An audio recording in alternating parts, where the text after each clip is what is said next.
Welcome back. What is Hedera? Well, Hedera is the ecosystem for Fortune 100 and 500 companies to adopt Web 3.0.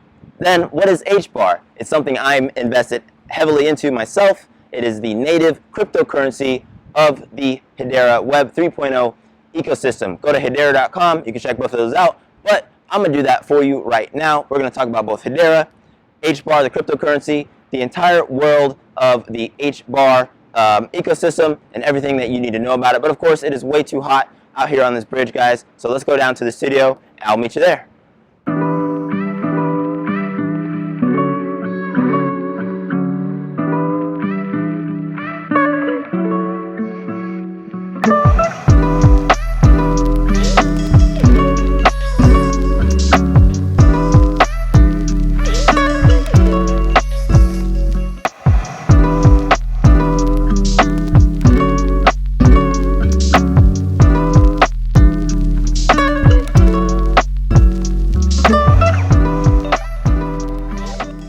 Welcome back. Today we're talking about Hedera, guys. One of the most interesting crypto projects according to my opinion. But what is Hedera? Well, according to them, Hedera is an asynchronous Byzantine fault-tolerant network. I didn't really know what that meant either, but I did some homework, so that is what we're going to talk about. Now, just a quick FYI, I have been investing in the Hedera project for a while. So I finally went ahead and wrote a script to kind of impart all this information on you, because I think it's a super cool project. I actually have known about the project for, I'd say, a little over a year now, and have been investing for over a year now. So quick disclaimer, obviously I am invested in this. This isn't meant to be a hype video. I'm always super cautious when I do crypto related videos, because I don't want to be one of those crypto dudes. This is not going to be, me convincing you for however long this video is that you should buy Hedera. While I personally have put my own funds into it, this is just an FYI video, so if you are considering investing in it, you actually know what it is, obviously. So speaking of the macroeconomic crypto environment, right now is a great time to buy. Everything is down much more than it has been in a really long time. So whether you buy Hedera, whether you buy Bitcoin, whether you buy Ethereum, it really makes sense to double down or even enter into new projects that you think are worthwhile. So if you're excited to learn about that, let's go ahead and jump into it. First, introductions. My name is Forrest. I invest in stuff. I think that you should too. Go ahead, hit that sub button, hit the notification bell, and thank you for joining the Force family. So going back into what Hedera is, and I'm going to use my nose, guys, because I can't remember all of this. I want to get everything exactly right. Hedera is a proof of stake public network powered by Hedera is a proof-of-stake public network powered by Hashgraph consensus technology, achieving the highest grade of security possible with blazing fast transaction speeds and incredibly low bandwidth consumption. So let's zoom out and talk about what that actually means. So Hedera, basically the inception of this project was a guy who was really smart, came up with a new algorithm to generate consensus. It's generally called the gossip algorithm. Now, while technology is really cool, we know that just because technology is better than another technology doesn't mean that it's necessarily going to garner mainstream adoption.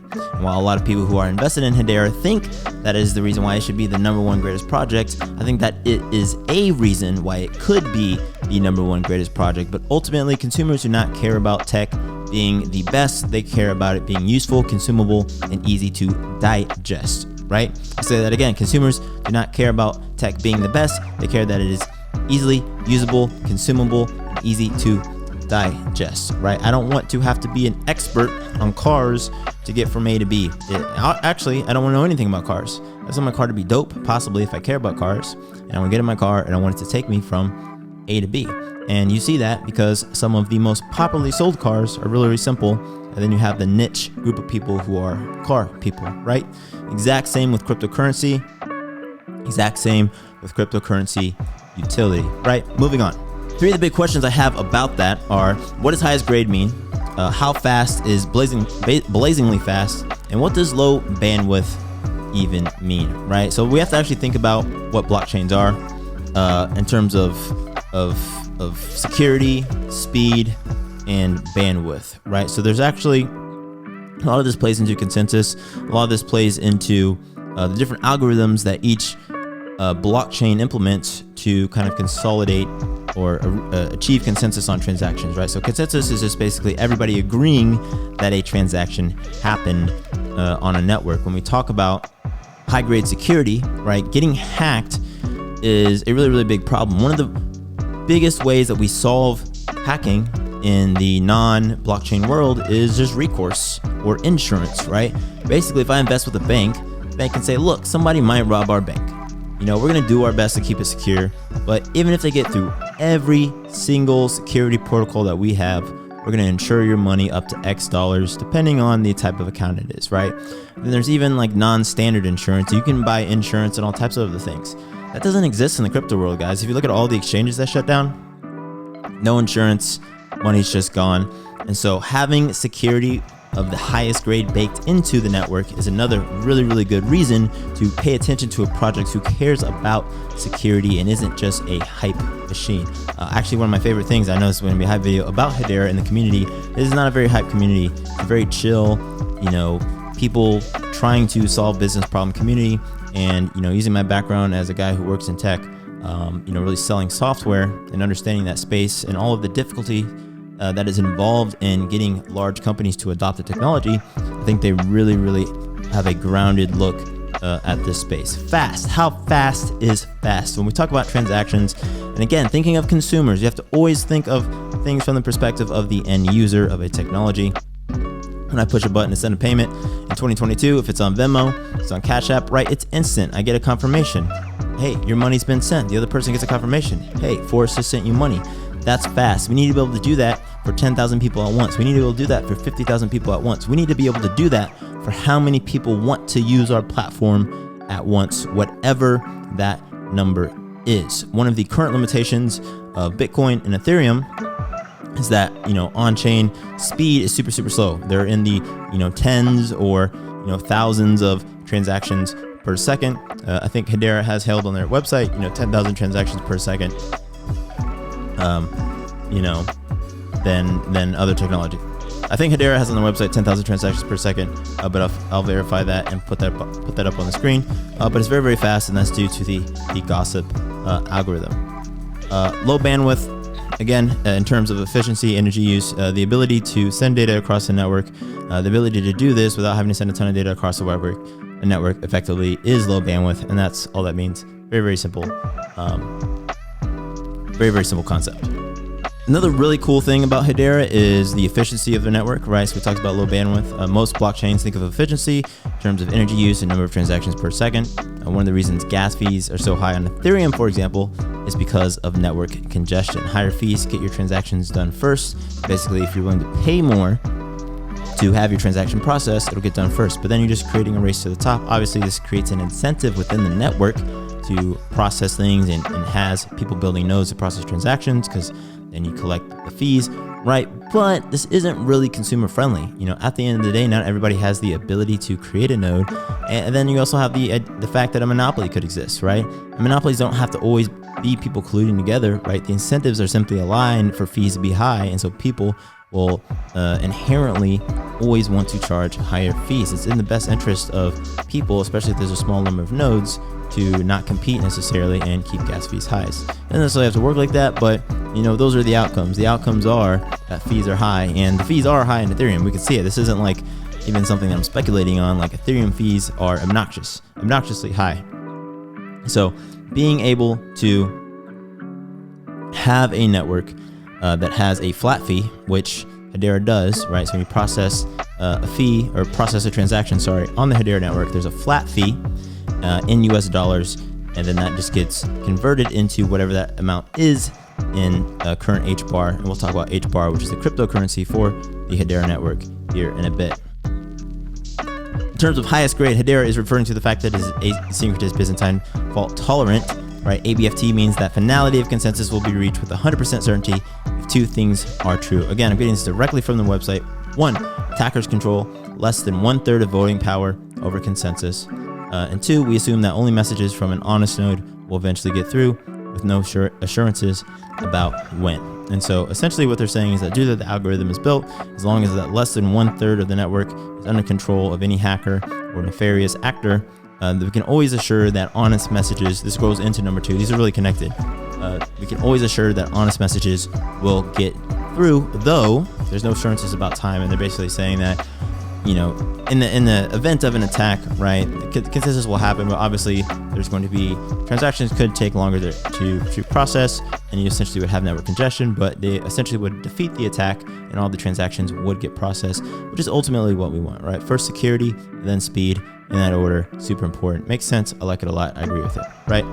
Whew, wow. So we haven't even talked about the crypto yet. That's a lot of information out of the gate. The most two important things about Hedera and the project is one is that it is super secure, it's super fast, right? And the project itself has a governing council of a bunch of big companies. Boeing is on the council, Google's on the council, a ton of really big corporations on the council, which a lot of people who are part of crypto space, kind of wince maybe at that, because they think that crypto is this thing that has to be very anti-corporation.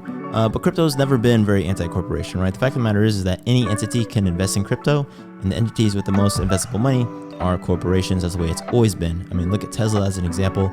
People were hooting and hollering when Elon Musk announced that they had acquired a ton of Bitcoin, right?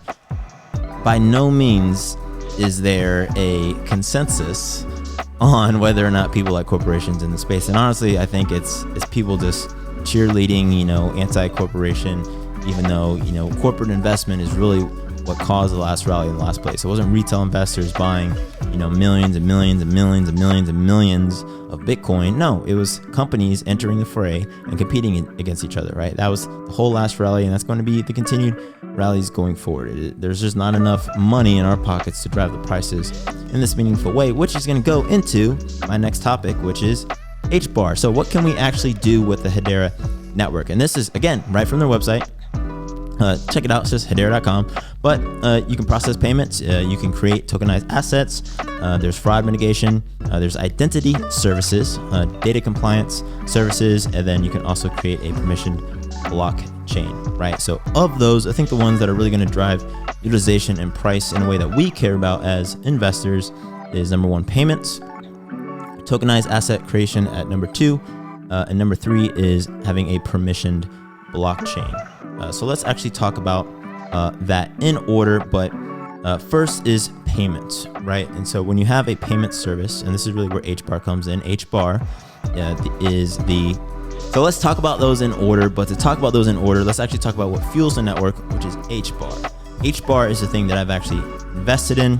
I'll take a moment to talk about my investment in HBAR. So right now I have a couple 100,000 HBAR. I won't say exactly. My goal is to get to 1 million HBAR. That is my goal.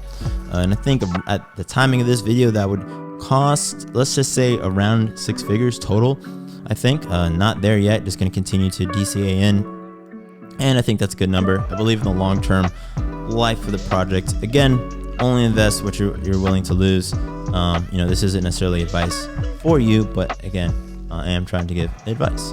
But HBAR is specifically used for network fuel, right? So when we talk about why blockchains have inherent incentive, right? Whenever something is processed, someone gets paid, right? And that would be HBAR in this case, right? So transactions cost HBAR.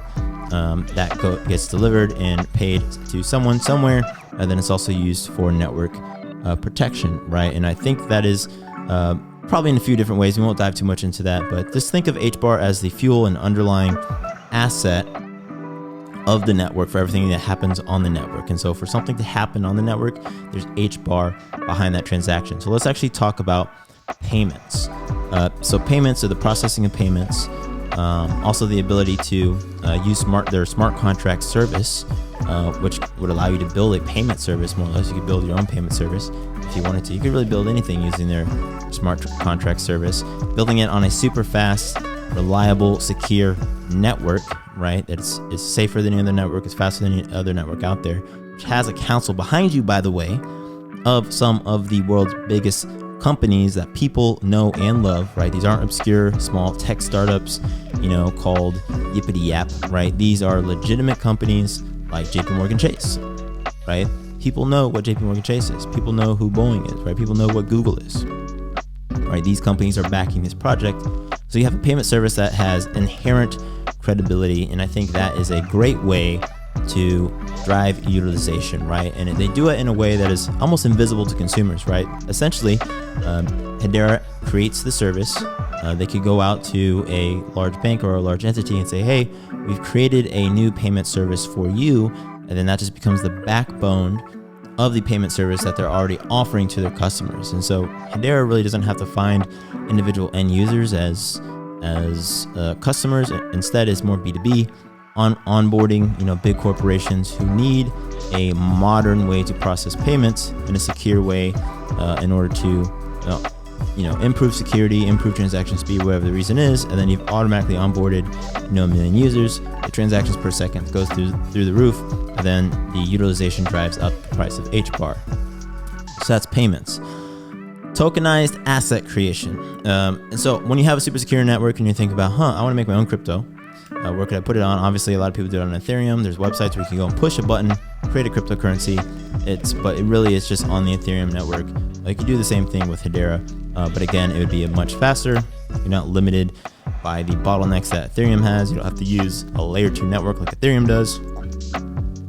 You essentially avoid all of these problems because you're using Hedera. So I think that's something that's going to pop off. That kind of is up to somebody actually using that in a cool and useful way. But I think whenever there is a good project that creates a cryptocurrency on Hedera, I thought about doing it myself. I am a software engineer, by the way. A lot of you don't know that. Well, I guess I was a software engineer. I'm not anymore. I have looked at the API for Hedera. I've thought about whipping up a project. I just haven't thought of anything useful to build.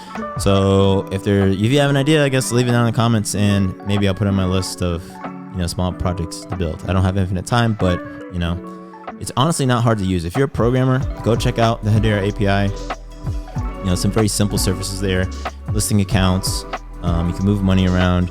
All the things that you might want to do and think about. Okay, now that I have access to this API, they've wrapped it in some SDKs and languages like Java, for example. Super simple to use. Go try it out.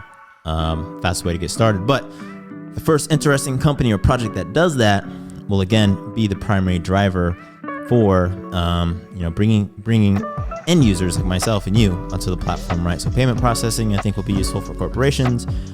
Tokenized assets, other cryptos, NFTs, things like that, right? All of that has to deal with tokenized asset creation, and that has to deal more with retail people, consumers like you and I, which is another avenue for driving transactions through the network, which is another avenue for increasing the price of HBAR, which as an investor is what we want in the long term, right?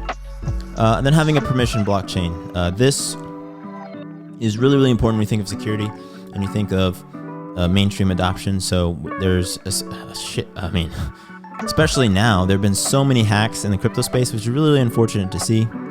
But when you have a permission blockchain, when we know who all the actors are, we know who all the processors are, there's an additional level of security, right? It's okay to have a decentralized network. It's okay to have a decentralized autonomous network, right? You can do whatever you want. I think ultimately at the end of the day, end users and consumers are going to make a choice about what is really important to them. And one of the things that you all might know about yourselves or you're going to learn is that people are much more risk averse than they are risk takers by like orders of magnitude of 100. People would rather not lose $5 than they would to take a chance and make 100. And that's just true in all things, right? And so I think having permission blockchain, as much as people talk about, not giving information out and all that, that's obviously a moot point. I could go on a whole tirade about that. People give their information out every day. We all have GPS locators in our pockets of cell phones, right? Anybody can find anything out about you. We don't due to the law and the recourse that would happen through being bad actors. But there is still inherent risk, right? And one of the ways that we can create recourse, a system for recourse and all that, is by having a permissioned blockchain, right? And so if we know who actors are, if there's an audit trail for things, even if we still have a decentralized network that creates a extra level of security, and people can't, be bad actors within the system. Now, if they are a bad actor, there's another level of recourse, right? Super, super important idea. People will argue on me about this. People will argue with me about this, but I don't care. This is my video. So the last thing I want to talk about is my investment in HBAR. I touched on this earlier again. And I guess you can kind of think of this part of the video as maybe my small part of the video where I'm pitching HBAR to you, possibly out of all the projects out there. So when you're thinking about the crypto space in general, one of the things I've always said on this channel, first and foremost, is invest smart, guys, right? So before you do any speculative investment, you should have an emergency fund. You should have 2 to 3 months of emergency fund. You should be maxing out or utilizing your 401k and IRA, right? If you're very new to investing, definitely do not start with speculative investments. I will say that again. If you're new to investing, do not start with speculative investments. First, start with these things. These things are going to be your bread and butter. They're going to save you when the market crashes like it just did now, right? A lot of people lost a whole house farm and continent due to this current crash. Don't feed them. Have money in the bank. So once you do that and you can have fun, then you can invest in things like Bitcoin, Ethereum, Cardano, KDA, Kadena. It's another project that has some money in. HBAR, right? So, one of the things that I like HBAR, and the reason that I am buying more and more HBAR is because of the ecosystem and because of the players in the ecosystem. It's a much more mature group of people. The company behind it it's not like, hey, it's not a meme token by far. That's fine. I think it could do, in terms of just price inflation, right? It would be cool if some of that came to the community and drove the price up. Selfishly, that would be fun for me as an investor. It would. But I like that the foundational layer of investors, right, are real companies and people trying to solve real business problems with new technology, right? I think one of the problems that a lot of crypto has, is that they're trying to solve new problems with new technology. And then I'm kind of sitting there and I'm like, I don't know if this is really a problem, right? I don't know if the services that you're providing are useful yet. But I do know that, when I go to the store, go to Target, or when I send people money, or when I move money between bank accounts, it's still really, really slow, right? Moving money around is still really, really slow. And those are current problems that could be solved with crypto. We don't necessarily need, NFTs for art just yet. I think it's useful. I think it's really cool. I can talk about, it's a whole other video. I actually think I have an NFT video. I'll go through my history, talk about a lot of stuff, guys, but I'll link it here right now if I do. Right about there. So, should you buy HBAR? Well, that is up to you. Personally, investing in it. People are always asking me what I'm investing in, so that's the answer to that question. I am investing in HBAR. I'm gonna keep investing in HBAR. If it 100x's in the next 5 years, here's the proof. People are like, why didn't you tell me that you were buying this? Well, here it is in this video, guys. So you gotta watch my videos. You gotta watch them till the end if you want to find out what I'm investing in. But by no means am I gonna run around telling everybody what to invest in. That is up to you. I spend a lot of my time, obviously, doing my homework, doing research, and trying to help people on my own time. So do yourself a favor and on your own time, do your homework, do your research, come up with an investment plan. Do these smart things first. I will always say that. I refuse to turn into a hype channel. Always say, and I'll probably shoot more videos on this, have an emergency fund, thinking about your future, goal planning, financial planning, doing all of that. And then once you've secured that, you basically created a space for speculative investments, which is one of the best ways to generate and change your income bracket, by the way, right? It's a really good way if you want to level up your life. As one speculative investment hits, boom, you're doing it big, but you can't play it like the lottery, right? You got to do it smart. Whew. All right, I'm gonna get off of my pedestal. This is a long video, already at 24 minutes already. My name is Forrest. I invest in stuff. Please join the family. Go ahead and hit that subscribe button. I appreciate each and every one of you. Leave your thoughts, ideas, comments, concerns down in the comment section. I say comments in the comments, but you know what it is. Anyways, see you in the next one. Peace.